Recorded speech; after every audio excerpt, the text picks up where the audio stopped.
How do you heal after you've been cheated on?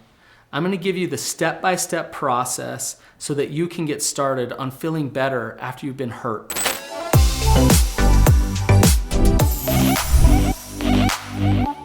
I've treated betrayal trauma for over a decade. I understand what it takes to actually heal from being hurt, from being cheated on, from experiencing infidelity and betrayal in your life. I know what it takes. It might be a little bit different than what you think. So listen to this video because I'm going to walk you through the process to actually start to feel good again. Anyone can heal from betrayal, but it's not easy. I'm going to walk you through what the pitfalls are and where people get stuck and what actually works to help them move forward. First off, I want you to know that I could talk for hours on this, on what it takes to heal from betrayal trauma. But I want you to understand that I'm going to hit this stuff from a high level. I'm not going to get down into the weeds with you today. But understanding this high level will help you understand where to start to focus and also what you can do in order to find the right help to move forward in your recovery. The first thing you need to do is to get out of the crisis. If you're still stuck in a place where you're being hurt and you're being betrayed and there's trauma still happening, then healing is not going to take place. So if your spouse is still lying to you, if they're still manipulating things, if you still don't know what the truth is or isn't, if you don't know what's up or what's down and you're being gaslighted all the time, then you're not going to start to heal.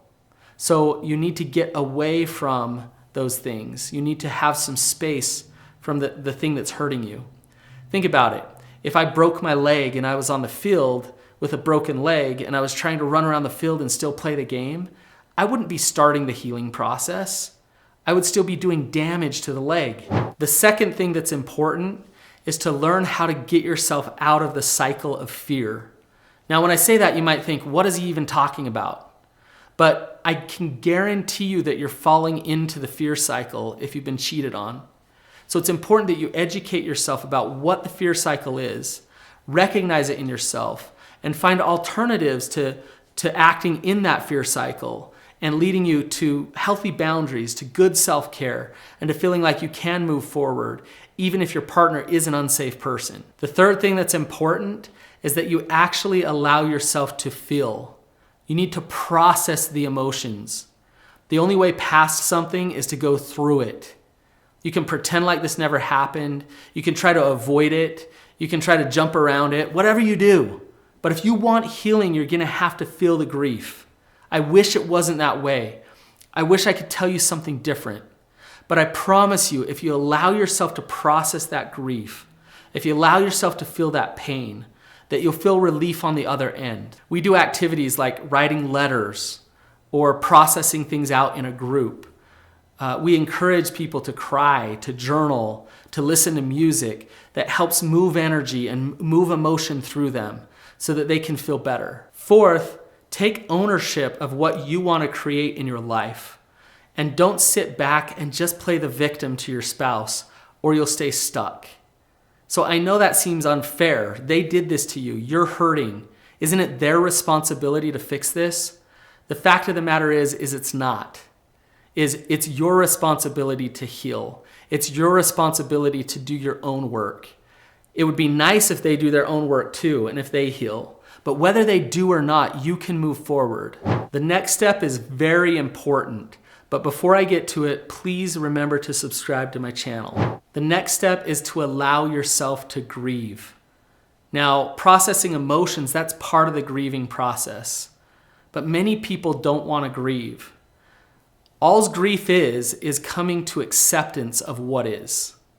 When we think of grief, we think about loved ones dying. And as we go through that grief process, we come to an acceptance that they've passed on. Grief happens with betrayal as well. Grief is painful and it hurts. A lot of times we tell ourselves that we shouldn't grieve or we shouldn't feel sad, we shouldn't feel hurt. But allow yourself to grieve. Allow yourself to step into that pain. Next is to step up and do self-care and practice healthy boundaries. So if you've overlooked things, if you've been taken advantage of, if you enable your partner in many ways, it's time to stop that.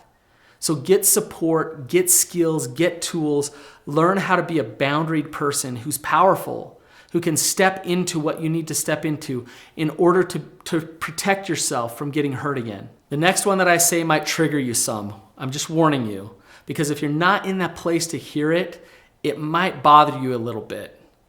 But what I'm going to say is, when you're at this point in the process, you have boundaries, you're doing self-care, you've grieved the pain, you've gotten support, you've done all kinds of things. Now's the time when you start to look at the experience that you've been through, and you start to give meaning to it. You find purpose in the pain. You realize that there was a reason why you went through this. There was some growth that you've experienced because of this horrible thing in your life. So find purpose in your pain. The last step is to give back and to help others who are going through similar pains. When you have that wisdom, you have that knowledge, and you have that experience, other people need your help. There's other people out there who've been betrayed and hurt by their spouse, and you can give them some hope and some light at the end of the tunnel because you've been where they've been. So I would encourage you to reach out, mentor people, connect to people who are going through similar things. I want to tell you a story about a woman named Liz. We'll call her Liz. So Liz came into my office after she found out about her husband's affairs. He had had several affairs, and she had no idea about it. They had 4 kids together. They were bumping along in life. Life was going well. Then all of a sudden, everything crashed. And she thought, what am I going to do? She decided, I'm going to get healthy. So she started to walk through this process of healing. She started to grieve her pain, to process it. She learned healthy boundaries. Her husband, on the other hand, kind of did some work. He did some things. He went to therapy. He didn't really change that much. His heart was never really in it. Now, as Liz progressed and she got healthier, she realized, I can't stay in this marriage if he's going to hurt me again, if he's going to stay stuck in these behaviors that end up with infidelity and cheating. Ultimately, they ended up divorced. Now, think about it. Why am I telling this story as a success story? Because Liz has found healing regardless. She's looked at her experience with her ex-husband, and she's realized how much she's grown and how healthy she's gotten. She's so much more connected to herself now. She has boundaries now in her relationships. She can actually learn how to step into hard things. And although they ended up divorced, she has progressed, she has found peace, and she is getting better. Betrayal is tricky because a lot of times you think, this thing has happened to me.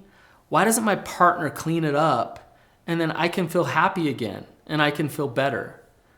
But I compare it to a car accident. If I were in a car accident and somebody rear-ended me and I got whiplash, I'd have to go to the chiropractor. I'd have to go get treatment.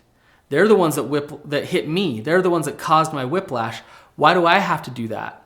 Why do I have to go through the painful process of recovery? It's not fair. It's not fair. And what my mom used to always say to me is life isn't fair.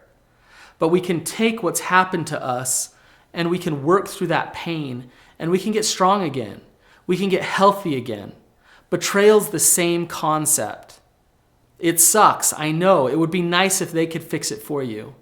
But you are powerful and you can step into this pain and you can feel healing again. If this video has been helpful in understanding what you need to do to heal, then check out my course, Healing After Your Heart's Been Shattered. There's a link below.